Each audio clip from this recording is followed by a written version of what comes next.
In December of 1900, the supply ship Hesperus cut through the grey water off the west coast of Scotland, heading toward a piece of rock most people would never see in their lives. The Flannan Isles were not a place people lived. They were a place people survived. Wind hit them from every direction, and the ocean around them seemed to change moods without warning. Flat one moment, boiling the next. On the largest of those rocks, Eilean Moor, a brand-new lighthouse had been built barely a year earlier. 3 keepers lived there, keeping the light burning so that other ships didn't share the fate of the ones already rotting beneath the waves. On the morning the Hesperus made her approach, a temporary keeper named Joseph MacLeod stood at the bow, squinting through the mist. He wasn't stationed at the Flannan, he normally worked at a quieter mainland light.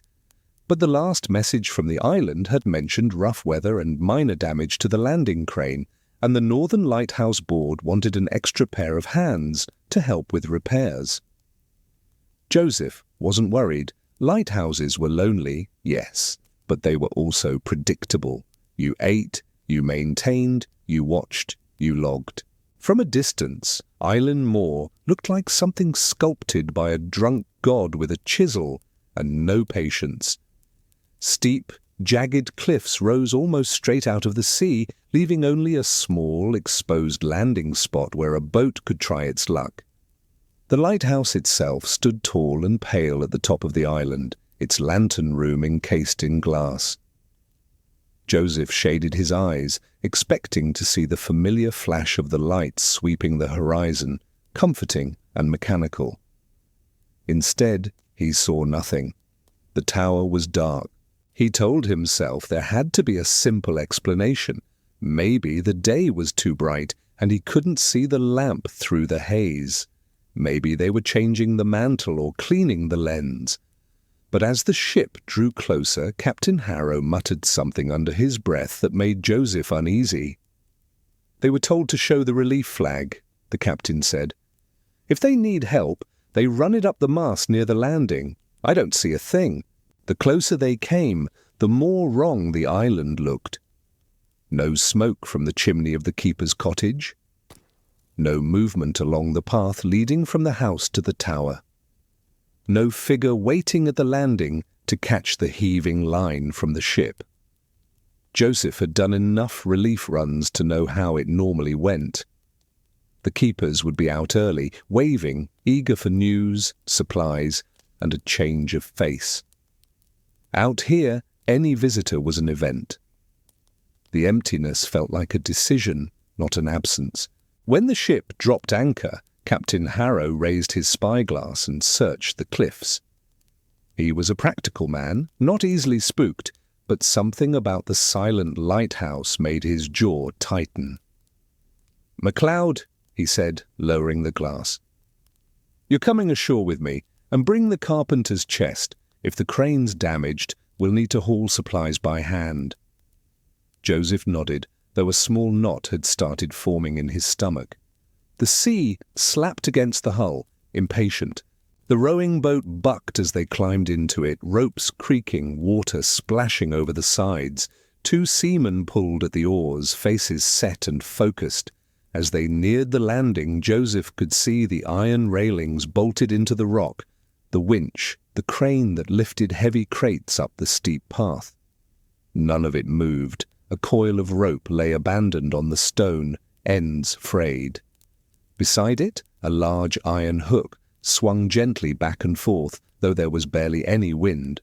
The first thing Joseph noticed when he stepped onto the landing platform was how quiet it was. Not the usual quiet of remote places, the kind filled with wind and distant waves and bird calls, but a heavier, denser silence. No gulls wheeled overhead, no shags perched on the rocks. It felt almost as if the island were holding its breath. Joseph glanced at the captain, who gave a curt nod toward the path. "Up we go!" The path from the landing zigzagged brutally up the side of the island, cut into the rock in narrow steps, slick with spray. Even with the handrail, it was a dangerous climb. Halfway up, Joseph paused to catch his breath and looked back. The ship sat anchored a short distance away, small and helpless against the swell. Above him, the lighthouse rose into the mist like a bone-white finger pointing at something no one could see. The lantern room was still dark. They reached the keeper's gate, a simple metal affair that should have been bolted against the wind. It hung slightly open, swaying with a soft squeal. The grass inside the compound was flattened in some places, as if someone had walked back and forth many times in the same narrow paths. The front door of the cottage, the place where the keepers lived, was shut but not locked. Captain Harrow frowned and rapped his knuckles against the wood. "Flannan Light!" he called out. "Harrow, from the Hesperus! Your relief and stores are here!" His voice bounced off the stone and vanished. No answering footsteps, no rustle of cloth, no scrape of a chair. He knocked again, harder this time. When there was still no reply, he glanced at Joseph. "Right," he said quietly. "We're going in." He turned the handle and pushed the door open. The air inside the cottage was stale but not rotten, as if it had been shut up for days, not weeks. A coat hung on a peg by the door. A pair of boots sat neatly beside it, dry and empty. The kitchen table held 3 plates, washed and stacked, and a loaf of bread in a tin with the lid on. Someone had tried to keep things orderly, even here in the middle of nowhere. What they hadn't done was leave any sign of leaving. They moved from room to room, calling out names: Ducan, Marshall, MacArthur. These were the 3 men assigned to the station. Their bunks were made, blankets pulled tight. A half-knitted sock lay on a chair, needles still attached. A shaving mug with a thin ring of soap sat beside a small mirror, as if someone had stepped away mid-routine and just never come back. In a corner, a Bible lay open, a sprig of dried heather marking the passage. The room felt paused, not abandoned. It wasn't until Joseph reached the mantel above the small fireplace that he saw the first thing that made his skin crawl. On the shelf, beside a brass compass and a pipe, lay a small metal whistle attached to a short length of cord. It was the station's storm whistle, used to signal danger in heavy weather. One of the keepers was supposed to carry it at all times when outside. Seeing it resting here, unused, felt wrong in a way he could not fully explain. "Maybe they're out near the cliffs," Joseph said, though even as he spoke, the theory felt weak. Inspecting something, or checking damage. The captain nodded slowly, his jaw tense. "We'll check the tower first," he said. "If they're anywhere, they'll have left something in the log." There was comfort in that idea. The logbook in any lighthouse was the beating heart of the place. It recorded every significant thing that happened, every weather shift, every ship sighting, every storm. The door to the lighthouse itself was heavy and stiff, designed to keep out wind and spray. It opened with a reluctant groan. Inside, the spiral staircase curled upward, hugging the inner wall like the shell of some stone creature. Their boots rang on the metal steps as they climbed. The air grew colder the higher they went, tinged with the smell of oil and salt. When they reached the service room just below the lantern, Joseph saw the logbook sitting on a small table by the window. The book lay open, a pen resting in the crease, a blot of ink dried at the tip. Captain Harrow stepped forward and ran his finger down the neat lines of handwriting. Entries were dated and timed, everything from routine maintenance to passing ships carefully noted. For a while, it was all ordinary. Then, near the bottom of the page, the writing grew more cramped. The last few entries were different, not in content at first glance, but in feeling. The pen strokes dug deeper, the letters leaned harder. Joseph leaned in to read over the captain's shoulder. The second-to-last entry mentioned a severe storm battering the island, waves higher than any seen before, and a strange roaring, that continued even when the wind dropped. The final entry was shorter. It mentioned all 3 keepers by name and the phrase, "all safe, light burning." The time beside it was carefully written. December 15th, early evening. After that, nothing. The lines below were blank. There wasn't a storm that night, Captain Harrow muttered under his breath. Joseph looked up, startled. "Sir?" The captain's face had gone slightly grey. "We were at sea not far from here," he said. The weather was rough earlier that week, but the 15th was calm, cold but calm. No abnormal seas reported by any ship along the coast, certainly nothing like this. He tapped the word severe with his finger. Joseph looked around the service room. The lamp maintenance tools were in their proper places, wicks neatly trimmed, oil can capped. The lens above them had a faint haze on its inner surface, as if it hadn't been properly cleaned for several days. Dust had begun to settle where there should have been constant motion. It was like walking into a clock that had simply stopped ticking without anyone opening the back to see why. He stepped up into the lantern room itself, pushing open the hatch. Glass panes surrounded him on all sides, streaked with salt.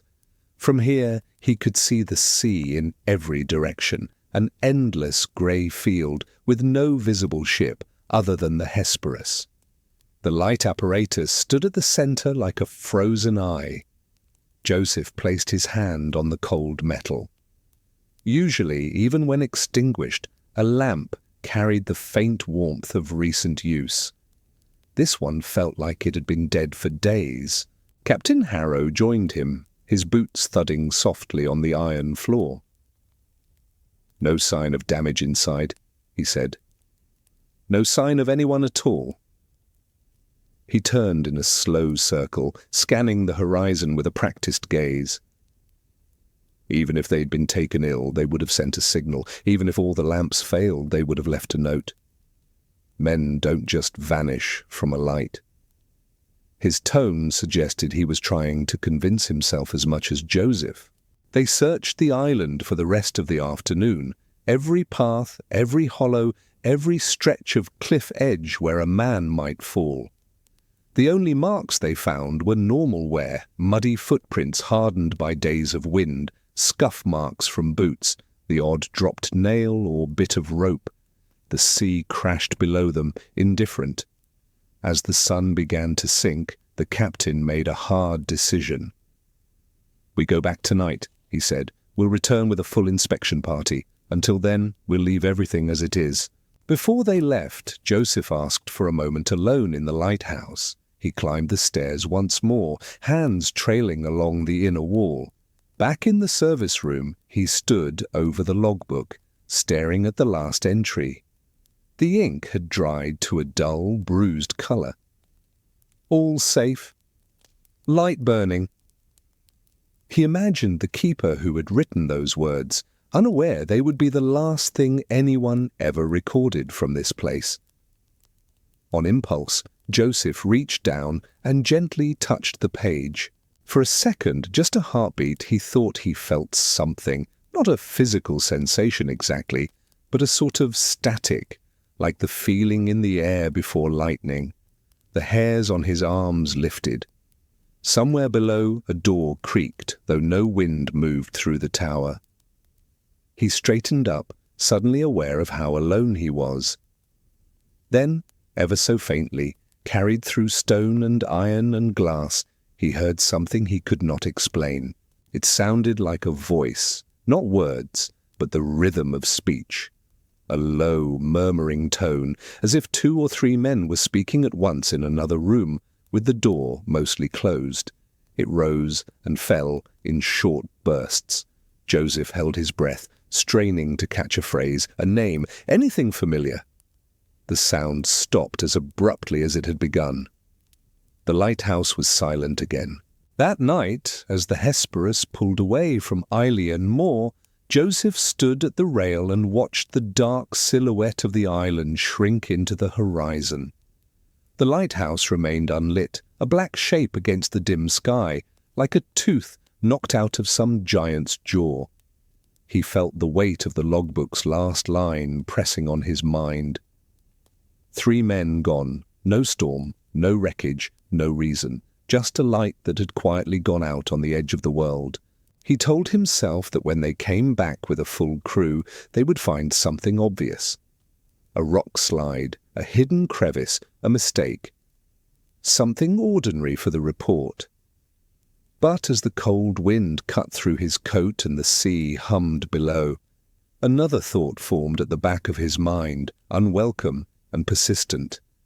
Maybe the worst part about what had happened on Flannan wasn't that 3 men had vanished. Maybe it was that the last thing they wrote down was a lie.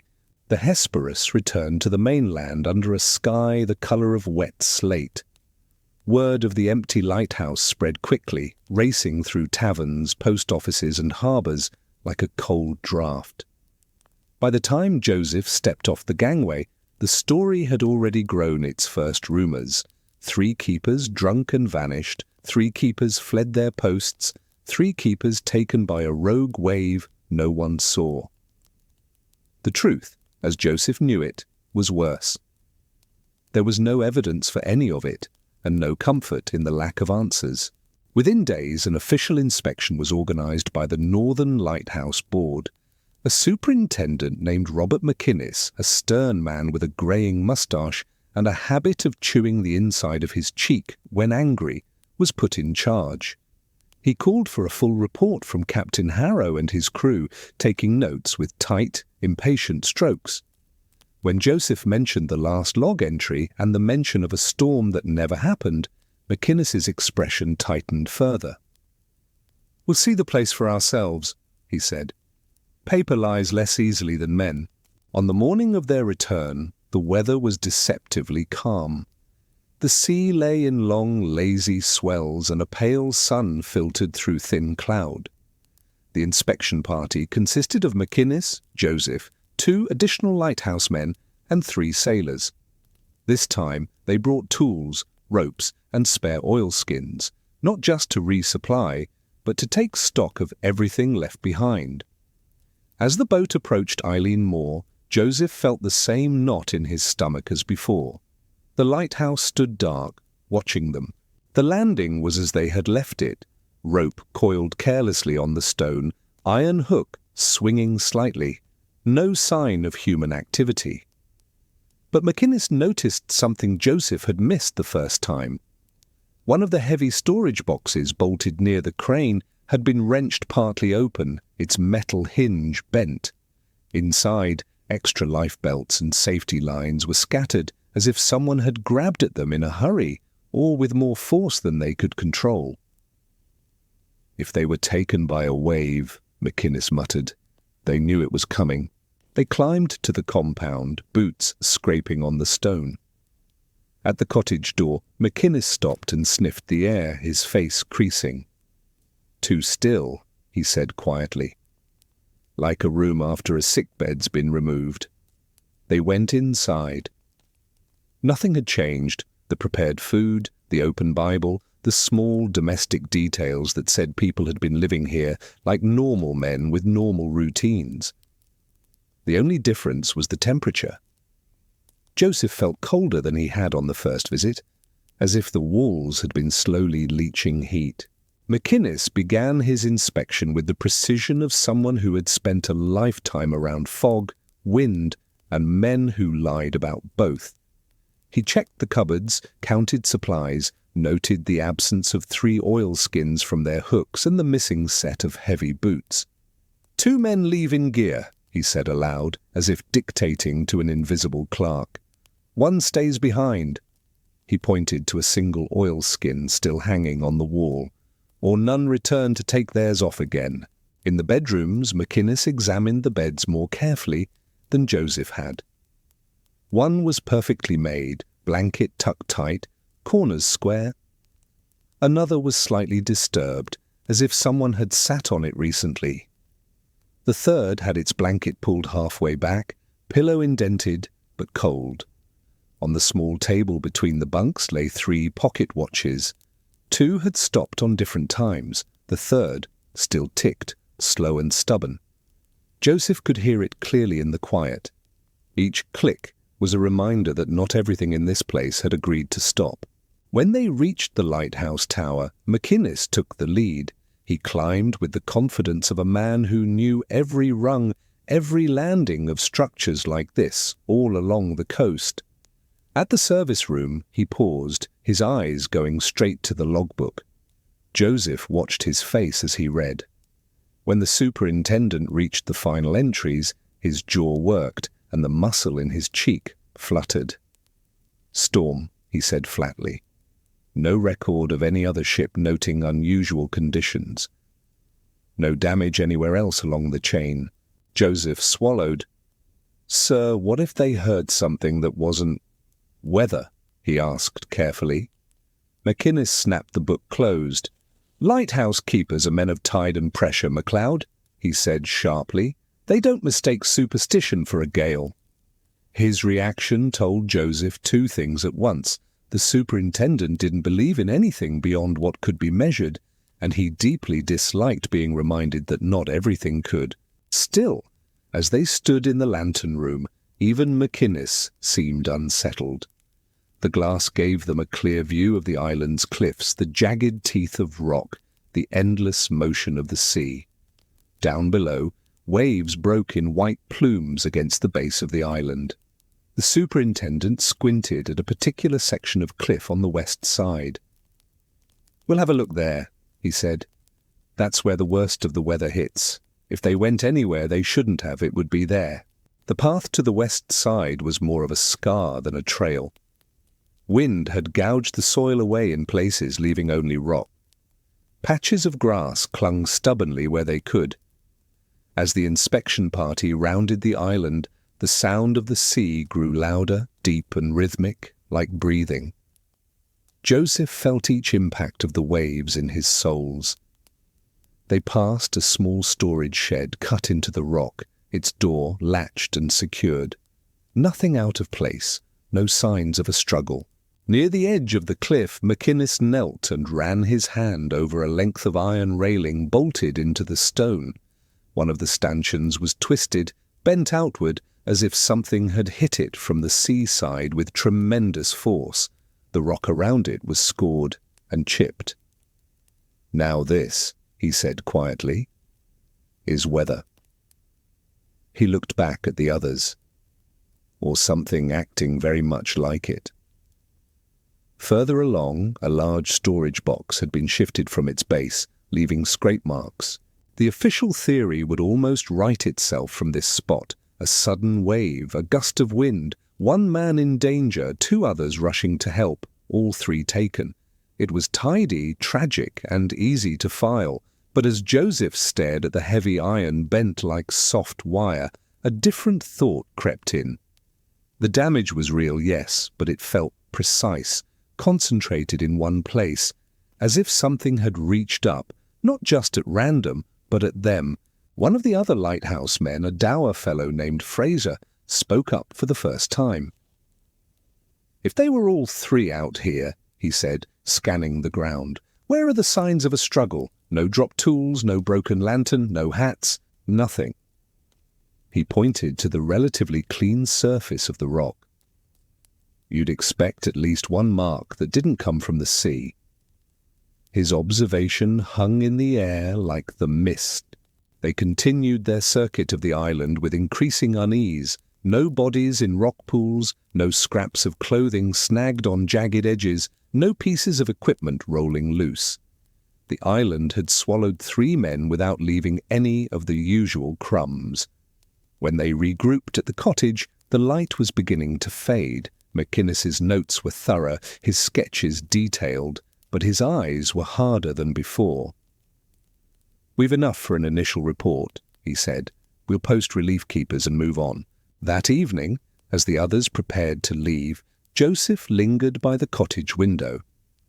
From there he could see the path leading down to the landing and the empty stretch of sea beyond.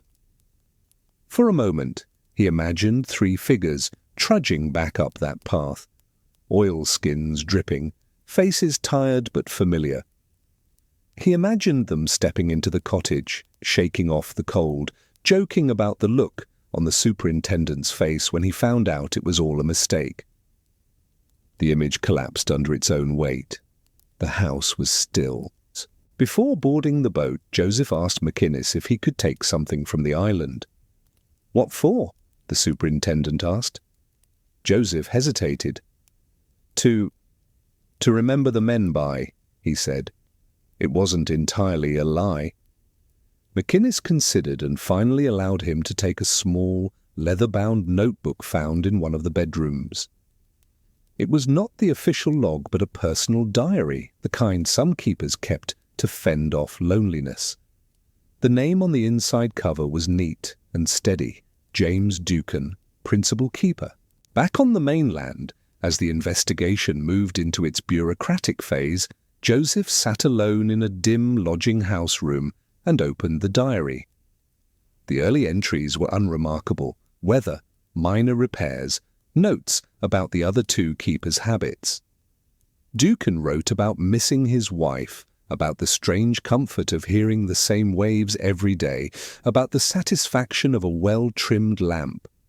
As Joseph flipped through the pages, the handwriting remained tidy until the final weeks. In the last month's entries, subtle changes appeared. Ducan noted hearing a low booming late at night when the sea was calm. He mentioned voices in the wind that he blamed at first on his imagination. Sleep became harder. "MacArthur talks in his sleep," one entry read. "Says someone is knocking at the windows. We have no windows facing that direction."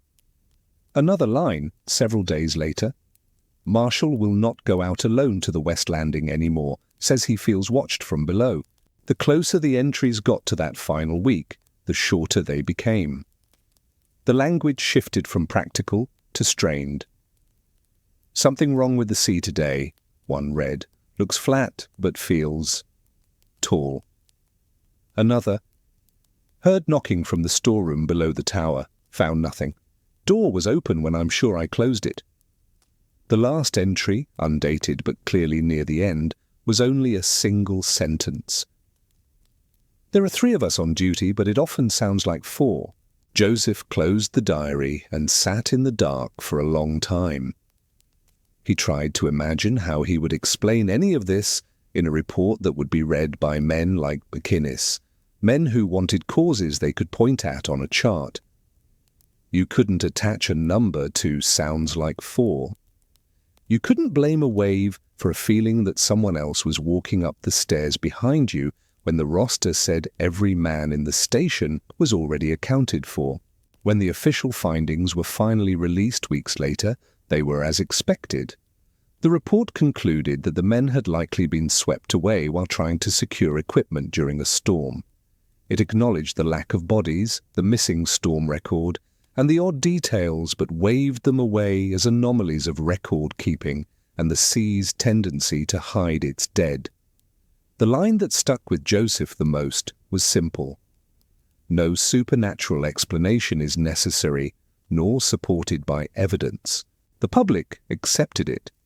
Newspapers printed diagrams of waves striking lonely rocks, illustrations of heroic keepers leaning into the wind. Families mourned as best they could with no graves to visit. Soon, other ships came and went along the coast, guided by other lights. The Flannan station was restaffed.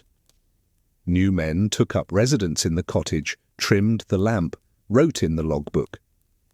The machine of maritime life resumed its motion, as it always did, but some things didn't move on as easily.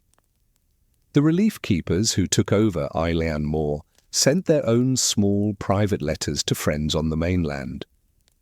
They wrote about doors they were sure they had locked being found open in the morning, about hearing a man clear his throat in an empty room, about the sensation, late at night on the staircase, that someone was pressed against the wall just above or below them, waiting for them to pass. None of this made it into official channels. No one wanted to be reassigned for sounding hysterical. One evening, months after the investigation closed, Joseph found himself drawn back to the harbour where he had first seen the island. The sky was clear, the sea calm. In the distance, he could see the faint blink of the Flannan light, now regular, steady, impersonal again. People around him saw only a dot of safety in the dark. But Joseph saw something else layered over it, a tower full of tiny, unnoticed details that didn't fit the neat story in the report. He thought about the log's final line. All safe, light burning. He thought about Ducan's last private sentence. 3 of us on duty, sounds like 4. Between those 2 statements, something had happened that no one alive could describe. That gap, that unanswered space, felt bigger than any wave. It was where his mind kept returning, like a tongue worrying a missing tooth. As he turned to leave the harbour, he caught a sound on the wind, faint, almost swallowed by distance. It was probably nothing, just a snatch of song from a fisherman's boat, or the groan of a rope under strain. But for one brief, cold moment, it sounded to Joseph like the low murmur he had heard in the tower that day, the cadence of men talking in another room. 3 voices, or 4. He shook himself and walked away, telling himself he was only tired, that spending too much time around lighthouses made any man hear things. Still that night, as he lay in bed with the diary hidden beneath his pillow, like a talisman, he couldn't help but picture the tower on Island Moor. 3 empty beds, 3 vanished men, 1 light that still swept the sea as if nothing had changed, and somewhere in that stone column, footsteps that didn't quite match the number of men on duty. If what happened on Flannan was just an accident, he told himself, then it was over. But if it wasn't, if something else had climbed those stairs with them, then the mystery wasn't out there in the waves. It was inside the light itself, circling, waiting for the next man to write all safe, when it wasn't true. By the time spring rolled around, most people had stopped talking about the Flannan Isles.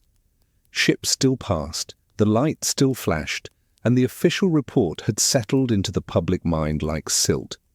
But for the men who worked the Scottish lights, the story refused to sink.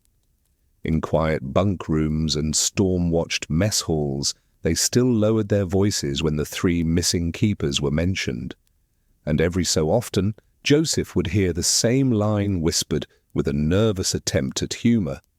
Just make sure there's not a 4th name on the log.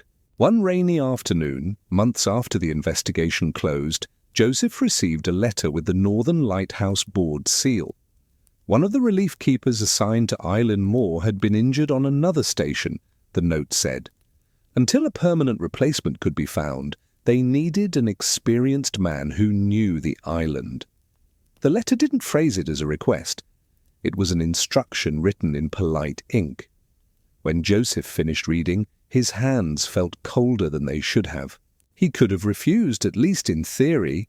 He could have claimed illness, family obligation, anything. But the truth was, Flannan had taken up so much space in his mind that part of him wanted to go back. Not out of bravery exactly, but out of a gnawing need to understand what he had walked into the first time. If there was something wrong with that place, he thought, then leaving it to other men without saying anything felt worse than going himself. When the small relief boat cut through the chop toward Island Moor, the sky was low and heavy. The lighthouse stood on the rock like before, pale and vertical, the lantern turning steadily. This time, the light was burning. Through the spray, Joseph could just make out 2 figures on the path above the landing, dark shapes moving against the grey stone. That, at least, felt normal. Lighthouses were supposed to have keepers. Lighthouses weren't supposed to feel empty. The 2 men waiting for him were introduced as Campbell and Reed. Campbell was older, compact, with a face that looked carved from the same rock they stood on. Reed was younger, with restless eyes and a habit of scanning the horizon even when he was talking to someone right in front of him. They shook Joseph's hand and helped haul up his kit, asking about the weather on the mainland and the latest gossip, the way men do when they haven't seen a fresh face in weeks. No one mentioned the 3 missing keepers until the door of the cottage closed behind them. Inside, the cottage smelled of oil, salt, and something else, metal warmed by flame. The furnishings were nearly identical to before, but a few details were different. There was a 4th chair at the table now, even though only 3 men were assigned. 4 mugs hung on hooks on the wall, every one of them clean. As they sat down for tea, Joseph glanced at the extra setting and raised an eyebrow. Reed noticed.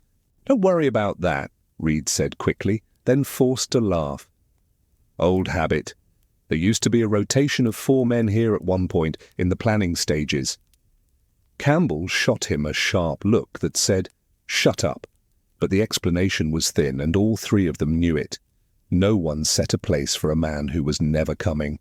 That night, after the lamp was trimmed and the lenses checked, they took turns on watch in the tower. Joseph was given the middle shift, the one most men hated because it stole the deepest part of sleep. Just before he climbed the stairs, Campbell handed him a small, battered tin. Inside were matches, a spare wick, and a stub of pencil. "In case anything goes wrong," Campbell said, "write it down." His tone made it sound like more than a practical instruction. Alone in the lantern room, the world felt suspended. The light turned, casting slow, sweeping arcs over a dark sea. The glass rattled occasionally as wind licked around the tower. Joseph settled onto the small wooden stool, the logbook open beside him. Every 15 minutes, he noted the conditions, the visibility, the state of the lamp. The routine should have been soothing. It almost was. Sometime after midnight, Joseph heard it, the faint clink of metal on metal from below, like a boot knocking against a stair. He paused, listening. Another sound followed, the soft scrape of fabric brushing stone, a shift of weight on a landing. "Campbell?" he called down the stairwell. "Reed?" No answer. Wind hissed past the outer walls, but inside, the tower was still. He waited a few moments, then left the lamp to burn on its own and descended to the service room. The narrow coil of stairwell focused every sound, and as he moved, he was certain he could hear someone just out of sight ahead of him, descending when he descended, pausing when he paused. When he reached the level of the entrance door, he found it bolted from the inside. Both sleeping quarters were closed, the thin strip of light beneath them dark. Everyone, officially, was in bed.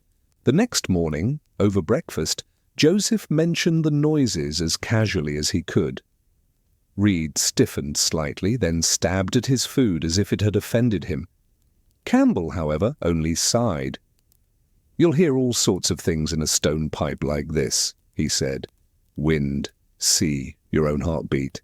Sometimes it feels like footsteps. It's nothing." His voice stayed level, but he didn't look up. When Joseph asked if either of them had been up in the night, both said no without hesitation. Over the next week, small oddities accumulated. Tools left in one place would turn up somewhere else, still neatly arranged. The storm whistle, which Joseph now watched carefully, moved between hooks without anyone claiming to have touched it. On 2 separate mornings, Reed found the door to the oil store unlocked at first light, even though he swore he'd checked it twice before turning in. None of it was dramatic enough to write in an official log. All of it combined was enough to keep the men a little too alert. One evening, as they ate in the cottage, a gust of wind rattled the window pane hard enough to make the glass tremble. "Listen," Reed said suddenly, bowl halfway to his mouth. They all fell quiet. At first, Joseph heard only the normal sounds of a windy night, the roar of waves, the high whine around the eaves. Then beneath it, a new rhythm emerged, a steady, measured tapping, faint but distinct, like someone knocking lightly on wood. It seemed to come from the floor. Campbell stood up abruptly and crossed the room, placing his palm flat against the boards. The tapping continued for a few seconds, then stopped. "Expansion," he said shortly, as if daring anyone to argue. "Heat from the stove, cold from the rock, makes the wood shift." He sat back down and finished his meal without another word. No one mentioned that the stove had been low for over an hour. Later that night, when it was Reed's turn in the lantern room, Joseph lay awake in his bunk, listening to the familiar creaks and sighs of the lighthouse. At some point he must have drifted off, because he woke with a start to the sound of voices. They were muffled, coming from somewhere above and below at the same time. One sounded like Campbell's low rumble, one like Reed's quicker speech. A third voice spoke with them, calmer, older. All three said something at once, then fell quiet. He sat up, heart hammering, and realized the voices weren't coming through the walls. They were in his head, the way a song gets stuck after you've heard only a few bars. The feeling passed as quickly as it came, leaving only a pounding pulse in his ears. When morning came, he told himself it had been a dream. But when he walked into the service room, the logbook was not where they had left it. Instead of being closed on the small table, it lay open on a slightly different page. The last line written in their own hands was from the previous watch, Reed's neat note about the lamp and visibility. Underneath it, in a different handwriting, tighter, more formal, was a new entry, no time, no date. Just 4 words in dark, precise strokes, all safe, light, burning. Joseph stared, jaw clenched. He recognized the style from memory. It was not Campbell's, not Reed's, not his. It matched the sample he had seen in the superintendent's office and in the printed copies attached to the official report. It was James Ducan's hand, the principal keeper who had vanished months earlier, the man who had written that same phrase the night everything went wrong. He called the others in and pointed to the line without saying anything. Reed's face went pale. Campbell swore under his breath and slammed the book shut so hard the ink bottle rattled. "We don't log jokes," he snapped. "Not with those words. Not here." When Joseph insisted that he hadn't written it, and that the handwriting belonged to a man who shouldn't be anywhere near them, Campbell's expression darkened. "Then don't go looking for reasons," he said quietly. "Do your watch. Do your duty. Let the dead stay where they are." But that was the problem, Joseph thought, as the day wore on. Whatever had happened on Flannan, the dead were not staying where they were supposed to. They were showing up in logbooks, in diary lines, in footsteps that didn't match the number of boots on the island. The next time he took the middle watch, he brought Ducan's personal diary with him, tucked under his arm like a shield. The sky outside was clear that night, stars burning cold above the black sweep of sea. As the lamp turned, beams of light slid across the surface in slow, steady arcs. Joseph opened the diary on his lap, flipping to the last page. The sentence he had read before, "There are 3 of us on duty, but it often sounds like 4, sat alone near the bottom. He traced the words with his finger, feeling the indentation where the pen had bitten into the paper. For a moment, he imagined Ducan sitting in this very room, writing by lamplight, hearing the same sounds. A soft scuff echoed on the stairs below, breaking his concentration. Then another. Not hurried, not stealthy, just the rhythm of a man climbing at a normal pace. Joseph swallowed and called down, "Reed! Campbell?" No reply. The steps continued, 1, 2, 3, then paused, as if the climber were resting a hand on the railing, deciding whether to come the rest of the way. The hair on the back of Joseph's neck stood up. He made a decision. Instead of waiting, he grabbed the lantern from the hook and moved toward the hatch. The moment he stepped onto the top of the stairwell, the sound stopped. The air was still, heavy with lamp heat. He descended slowly, feeling each tread flex under his weight. At the level of the service room, he paused and listened. Faintly, from somewhere far below, came a single, hollow knock. Then silence. When he reached the cottage, both Campbell and Reed were in their bunks, breathing slow and deep. Joseph stood there in the doorway for a long time, listening to the double rhythm of their sleep. 2 men, 2 sets of lungs, 1 steady lighthouse above them. Outside, the sea breathed its own tide-driven breath against the rock. And somewhere between all those sounds, there was just enough space for one more. The next day, Joseph decided he couldn't keep what he'd seen and heard inside his own head anymore. Over morning tea, with the wind slapping rain against the windows, he told Campbell and Reed everything. The footsteps that matched no one's shift. The diary line that still sounded like a question. The new log entry, written in a dead man's hand, telling the same lie that had closed the original report. All safe. Light burning. When he finished, both men sat very still. Reed was the first to speak. "I've heard the steps too," he admitted quietly. "Thought it was just my nerves. Thought if I talked about it, I'd be put back on some harbour light where the worst thing that happens is somebody drops a crate." His attempt at a joke fell flat. Campbell rubbed his forehead with rough fingers and stared at the table. "You brought that diary here," he said at last. You brought his voice back into the station. Maybe some things don't like being remembered. Joseph started to protest but stopped. He had, in a way, carried Ducan back to the island between paper covers. He had brought with him the last private words of a man who had already vanished once. "Whatever is here was here before me," he said. "Before us. The diary just proves they heard it too." Reed shivered. "So what is it then?" he asked. "A ghost? A 4th keeper that isn't on the board's roster?" The word ghost sounded small against the sea noise outside. Campbell exhaled slowly and finally looked up. "You want an answer you can put in a report," he said. "You're not going to get one. The sea takes. Sometimes it takes in storms you can measure, sometimes in ways you can't.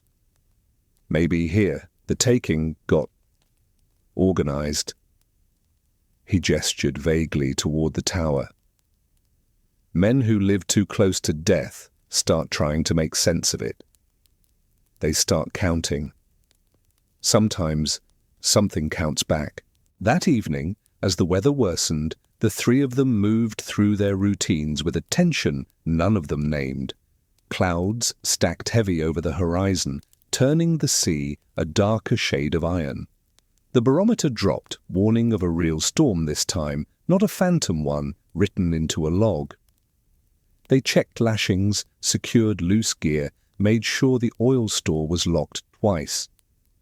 If the island was going to show them what had happened months before, this was the night it would choose. By the time Joseph took the middle watch, the wind had risen to a low howl. Rain crashed against the lantern glass in sheets, each impact a sharp scatter of sound. The lamp burned strong, its revolving beams cutting wedges into the thick air. Below, waves slammed the cliffs with a force he could feel through the floor.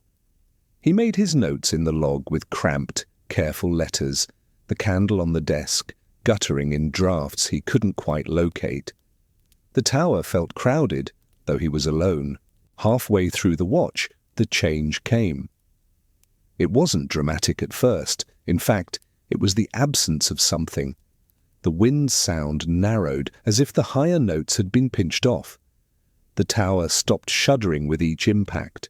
The noise of the sea faded into a strange, distant hum, like hearing it through several walls. Joseph blinked and realized that the lamp's regular whirring rotation had taken on a new rhythm, a slight hitch every few seconds, like a heartbeat out of step. Then beneath all that the knocking began. Not from the cottage floor this time, not from a storeroom below, from the very stone of the tower around him. Soft at first, almost polite. Tap, tap, Tap, spaced evenly apart, as if whoever or whatever was knocking knew it had his full attention and didn't need to rush. The sound moved, circling him, travelling up through the walls and down through the floor, keeping pace with the turning light. He called down the stairwell, voice tight, "Campbell, read!" The name echoes came back to him and vanished. No answering shout, no clatter of boots. The knocking grew louder, less like a hand, and more like something hard striking from the other side of stone. For one absurd second he thought of ships tapping on glass bottles, messages thrown into the sea. If something could send messages up, could something else knock its way in? He grabbed the diary and the official log, pressing one hand flat over each, as if he could somehow pin the tower in place by pinning their pages. "There are 3 of us on duty," he read aloud, voice shaking, "but it often sounds like 4. The moment the words left his mouth, the knocking stopped. Silence rushed in, thick and absolute. Then softly, from directly behind him, a man cleared his throat. Every muscle in Joseph's body locked. Slowly, very slowly, he turned. The lantern room was empty. No figure by the wall, no man at the glass. Just the beam cycling steadily through rain and dark. But the air held the unmistakable after-feeling of someone having been there a second ago, the way a room smells different moments after a person leaves. It was tobacco and wool and sea salt and something faintly metallic, like cold iron. Joseph looked down at the logbook. The page had changed. The line he'd written only minutes earlier, his own neat observation about visibility and wind, had been pushed upward, leaving a blank space beneath it. Ink gleamed fresh in that new gap, forming 4 familiar words in a hand that was not his. All safe. Light burning. The letters shone wetly, the loops and strokes identical to the ones he had studied in the superintendent's office. Ducan had signed another truth he didn't live to see. A surge of anger cut through Joseph's fear. "No," he said aloud, surprising himself with the force in his voice. "You don't get to write that. Not again." He grabbed the pen, dipped it, and drew a sharp line through the sentence. The ink smeared, dragging the words into a dark scar. Underneath, in his own tight, shaking hand, he wrote, 3 missing, light burning, saying it felt like snapping a bone back into place, painful but necessary. The tower shuddered. This time it wasn't the sea. The very air seemed to compress, as if the lighthouse stood at the center of a held breath. Then, all at once, the sounds rushed back in, the full-throated roar of the storm, the rattle of glass, the booming impact of waves. The lamp hiccuped once and resumed its steady rotation. From below, Joseph heard the unmistakable sound of real boots on metal steps, hurried and uneven. "MacLeod!" Campbell's voice, rough and human. "You feel that?" When they gathered in the service room, all 3 men looked like they'd been shaken awake from different nightmares. Reed's eyes were wide, his knuckles white around the rail. "The whole tower, twisted," he said, "like something pushed it from the seaside." Campbell nodded, swallowing. "Felt like it wanted us out on the cliff," he muttered. "Same way it must have wanted them." He jerked his chin toward the logbook. "What did you do?" Joseph didn't answer right away. He turned the book so they could see the page, the struck-through phrase, his own correction. The ink was drying, settling into the fibers. "I stopped it from saying they were safe," he said. "Stopped it from pretending." Reed let out a breath he hadn't realized he'd been holding. Campbell stared at the page for a long time. Then slowly, he reached over and placed his big hand flat on the open book, as if swearing something he couldn't take back. "Then we keep it that way," Campbell said. "No more all safe until we're sure it's true." No more lies to make the board feel better, or the families, or ourselves. He looked between them. If there's a fourth man on this light, he's not getting a line in the log anymore. It was a small act of rebellion, against paper, against official phrasing, but on an island where most things were beyond their control, it was something. The storm gradually moved on, leaving behind a restless, chopping sea and a tower that creaked like old bones settling. In the days that followed, the knocking returned only once, faint and half-hearted, like someone testing a door they already knew was locked. The strange footsteps on the stairs grew rarer. Tools stayed where they were left. The storm whistle hung on its hook and didn't wander. Life on the island didn't become normal exactly, but it became survivable. Eventually, Joseph's relief period ended. Another keeper arrived to take his place, a quiet man with a scar across his hand and no apparent interest in stories. On his last evening, as the sun bled out behind a bank of cloud and the sea turned to pewter, Joseph stood alone in the lantern room one more time. The light turned around him, throwing slow-moving bars across his face and jacket. Below, the rock, the cottage, the landing, all the places where the mystery clung, sat in their usual positions, looking ordinary. He opened the logbook to that night's page and wrote his final entry. He recorded the wind direction, the visibility, the state of the lamp. At the bottom, he paused over the space where, by habit, another keeper might have written, "All safe, light burning." Instead, he wrote, "Light burning, men on duty."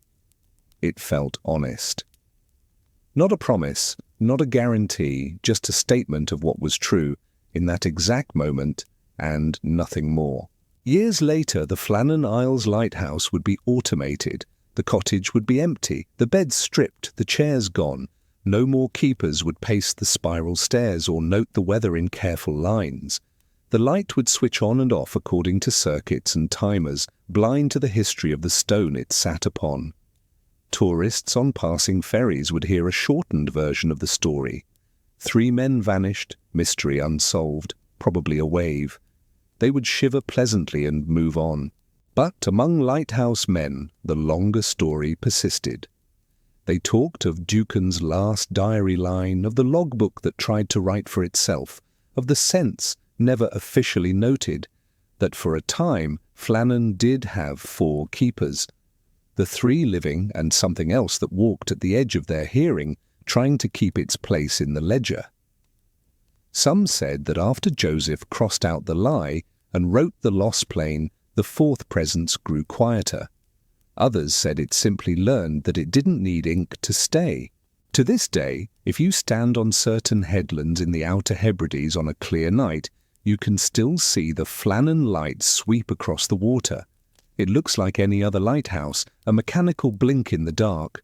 But if you listen closely when the beam passes, some locals swear they hear it, the faint echo of boots on metal steps keeping time with the turn of the lamp.